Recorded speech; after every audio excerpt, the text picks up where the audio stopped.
berdasarkan alat bukti yang cukup.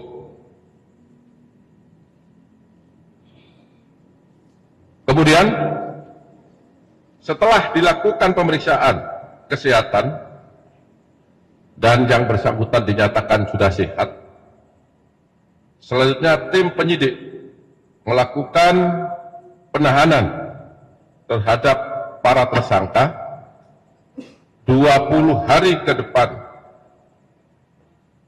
terhitung sejak hari ini tanggal 24 Februari 2025 berdasarkan surat perintah penahanan. Yang pertama, surat perintah penahanan nomor 14, kasus posisi akan saya sampaikan sebagai berikut. Bahwa pada periode 2018 sampai dengan periode 2023, pemenuhan minyak mentah dalam negeri seharusnya wajib mengutamakan pasokan minyak bumi dari dalam negeri.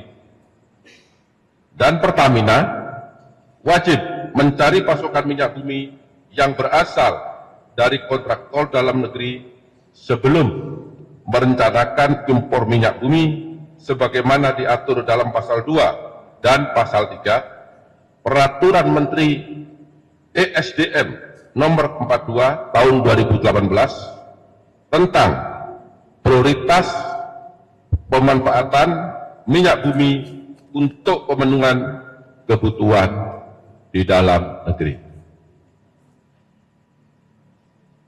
Namun berdasarkan fakta penyidikan yang didapat, tersangka RS, SDS dan AP melakukan pengondisian dalam rapat optimalisasi hilir atau OH yang dijadikan dasar untuk menurunkan produksi kilang sehingga produksi minyak bumi dalam negeri tidak terserap seluruhnya. Dan pada akhirnya pemenuhan minyak mentah maupun produk kilang dilakukan dengan cara impor. Pada saat produksi kilang minyak sengaja diturunkan, maka produksi minyak mentah dalam negeri oleh K3S sengaja ditolak dengan fakta sebagai berikut. Produksi minyak mentah oleh K3S, padahal harga yang ditawarkan oleh K3S masih masuk range harga HBS. Yang kedua, produksi minyak mentah K3S dilakukan penolakan dengan alasan spesifikasi tidak sesuai dengan spek. Namun faktanya, minyak mentah bagian negara masih sesuai dengan spek kilang dan dapat diolah atau dihilangkan kadar merkuri atau sulfurnya. Jadi kerjasama antara pemerintah dengan pihak K3S, kontraktor kontrak kerja pelaksana ini, ada bagian minyak yang sebagian bagian K3S dan sebagian negara atau Pertamina dengan kualitas yang sama berdasarkan persentase yang telah disepakati.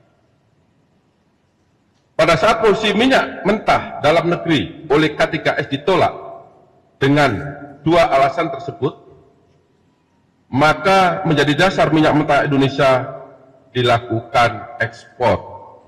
Jadi bagian K3S tadi karena ditolak dengan alasan tidak sesuai dengan spek, harganya tidak sesuai dengan HBS, maka secara otomatis bagian K3S harus diekspor ke luar negeri.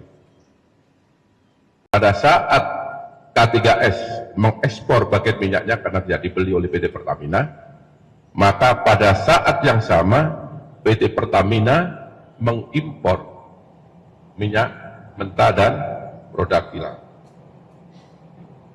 Selanjutnya, untuk kegiatan pengadaan impor minyak mentah oleh PT Kilang Pertamina Internasional dan produk kilang oleh PT Pertamina Patraniaga diperoleh fakta adanya perbuatan jahat atau mens rea antara penyelenggara negara, yaitu tersangka SDS, AP, RS, dan JF, bersama dengan demut atau broker, yaitu tersangka MK, DW, dan GRJ, sebelum tender dilaksanakan dengan kesepakatan harga yang sudah diatur.